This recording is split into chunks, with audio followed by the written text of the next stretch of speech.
C'est parti. C'est parti Gérard.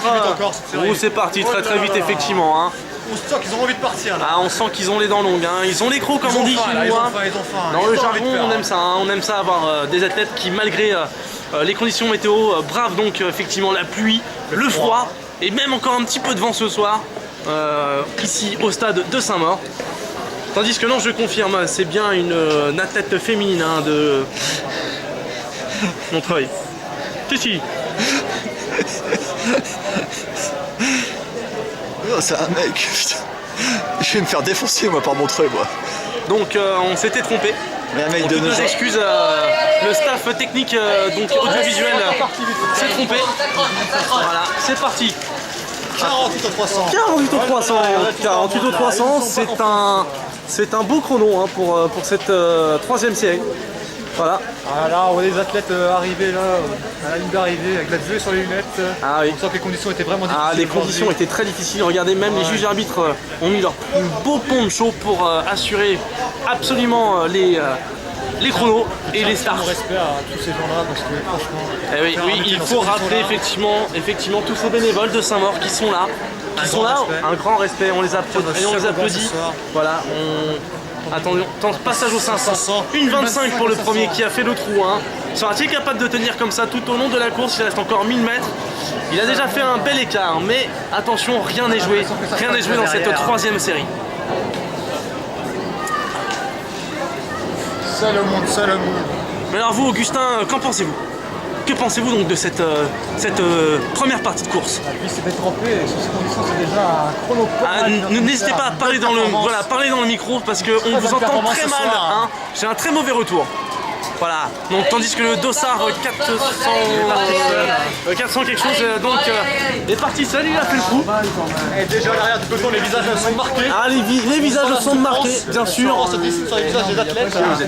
Absolument. Ou d'eux-mêmes. Tandis qu'un duo de poursuivants, donc malheureusement aura beaucoup de difficultés à revenir sur le premier qui... 2,20, merci Stéphano. Comme la deuxième, hein. Pareil, c'était devant. Et deuxième en 2,25 déjà. 2,25. À mon avis, la bataille se jouera effectivement pour la troisième place. Voilà, donc le premier vraiment a fait l'écart, hein. Il fait la course tout seul, tel Zoro sur son fidèle Tornado, c'est bien ça. Les jambes commencent à se faire lourdes derrière. Bien sûr, hein. Le froid. Cette sensation de la lactique là qui vient charger donc vos muscles, c'est terrible, c'est terrible. C'est ça les belles épreuves de demi-fond. Absolument. Hein. Les athlètes qui vont vraiment au bout de... Ah, on n'est pas comme certains sprinteurs qui ne courent jamais quand il pleut. Oh non, on ne dénigre pas donc les sprinteurs. 3 minutes au 1000 mètres tous. 3 minutes au 1000 mètres tous. Il aborde les 500 derniers mètres. Il aborde les 500 derniers mètres. Sera-t-il capable de passer sous la barre des 4,30? Allez, vas-y, tout seul. Il donne tout, c'est la cloche qui sonne. Voilà, il faut tout donner, c'est les 400 derniers mètres. Seul contre lui-même. Dans ta tête, toi. Il va. Il s'arrête pas. La piste est détrempée. La piste est détrempée, regardez. Le sonneur de cloche a son petit parapluie pour se protéger, c'est évident. Car on le rappelle une fois de plus, hein, ce staff-là est bénévole et bien sûr est là tous les mercredis soirs depuis fin avril jusqu'à mi-juillet. Oh, il était... Non, je pense qu'il était là. Allez. Tandis que le dernier athlète passe aux 400 mètres et c'est les 200 derniers mètres pour le premier. Il y a 200 mètres d'écart donc avec le premier et le deuxième. Allez. Voilà, le trou est fait hein, pour la première place.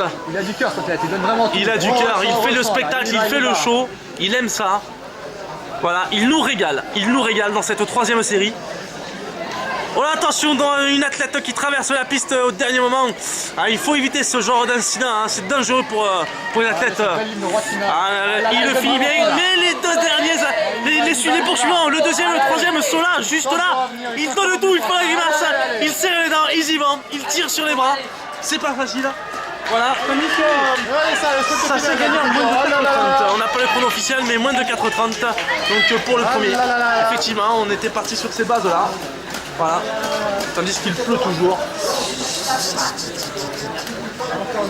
Superbe. Eh bien écoutez, après une superbe course sous la pluie et le froid, Jean-Marc, je pense qu'il est temps de rendre l'antenne pour cette série.